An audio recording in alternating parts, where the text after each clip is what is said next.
सत्य से योनिम निहितम च सत्ये और सत्य से सत्यम हृत सत्य नेत्रम सत्यात्मकम काम शरणं प्रपन्ना सत्यात्मकम काम शरणं प्रपन्ना। देखो यहाँ पर भगवान श्री कृष्ण को सत्य सत्य सत्य सत्य कह करके, इसका मतलब सत्यनारायण कौन है? श्री कृष्ण ही है। आपका नियम व्रत सब सत्य है, आप सत्य में निवास करते हो और तीन सत्य हैं, स्थिति उत्पत्ति संहार। जन्म लेना सत्य है, मरण भी सत्य है, लेकिन परम सत्य नहीं है। और त्रिसत्य से सत्यम, तीनों सत्य के भी परम सत्य, सत्य से सत्यम परम सत्यम, सत्य के भी सत्य परम सत्य हो। परम सत्य हो जो किसी स्थिति परिस्थिति में असत्य न साबित हो, झूठा न साबित हो।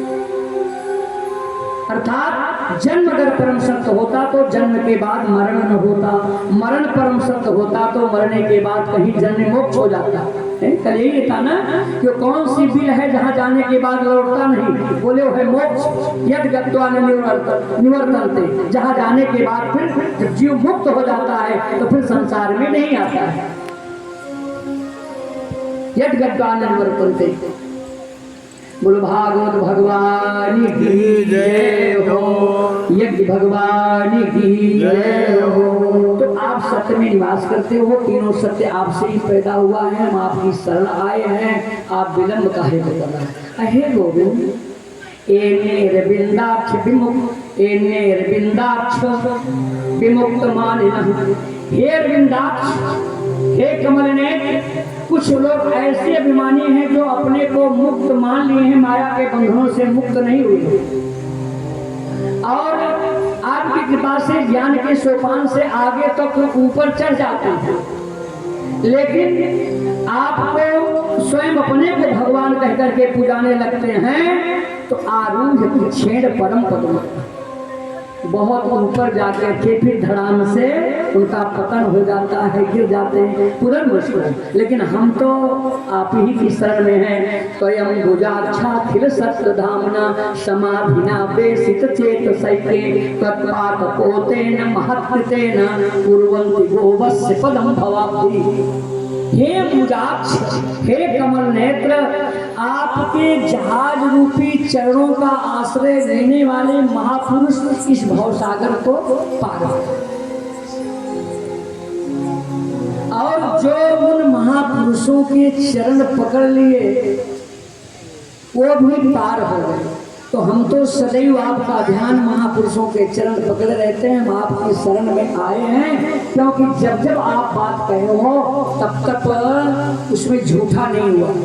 आपने पृथ्वी का भार उतारने को कहा था, हम आपकी शरण में आए हैं। कभी मत्स्य अवतार, मत्स्यास कच्छप राजन विप्र उदेश पिता अवतारा, कभी मत्स्य अवतार, कभी कच्छप अवतार, कभी राजन माने रामचंद्र अवतार, कभी वामन अवतार, कभी अश्व अवतार, कभी हंस अवतार, ऐसे लेकर के आप इच्छा पूरी करते हो। तो आज भी हमारी इच्छा को पूरी करें, हम आपकी शरण में आए हैं। भगवान बोले कि तुम्हारे मनोरथ तो पूरे होंगे। थोड़ा विलंब इसलिए कि भादों का महीना देख रहा था, क्योंकि भाद्र मास कल्याणकारी, हमें जगत का कल्याण करने के लिए भगवान अवतरित होते हैं, जगत का कल्याण करने के लिए। और प्रेम जब भक्तों का देखते हैं तब भगवान ऊपर से नीचे उतरना ही अवतार है।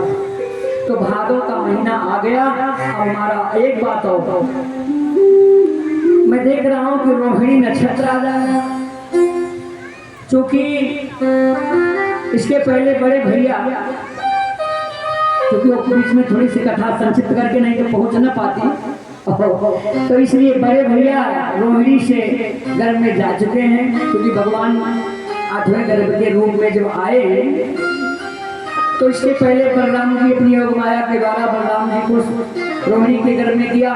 तो बड़े भैया रोहिणी मैया के गर्भ में आए तो हम कम से कम रोहिणी नक्षत्र में जन्म लेंगे। तो यही रोहिणी नक्षत्र आ जाए, भादों का महीना तो आ गया है, दिन बुधवार आ जाए, सब लग्न मुहूर्त ठीक हो जाए तो हम पृथ्वी का भार उतारने के लिए आएंगे। आप जाओ और देवकी को फिर देवताओं ने आश्वस्त किया कि आप चिंता न करो,